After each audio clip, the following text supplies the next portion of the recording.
What's the meaning of brunt?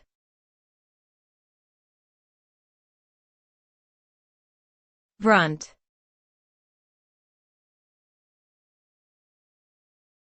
Brunt.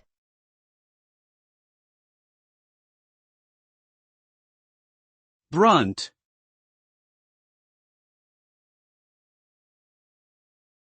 Brunt.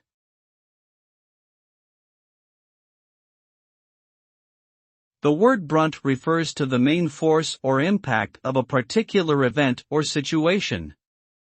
It generally implies that someone or something is bearing the brunt of a particular burden, responsibility, or consequence. The result of bearing the brunt of something can be quite significant, often involving a heavy load or a great deal of pressure. Whether it's a person shouldering the brunt of a difficult project or a country absorbing the brunt of an economic crisis, the aftermath can be overwhelming and demanding. Ultimately, the experience of bearing the brunt of something will vary depending on the specific circumstances involved.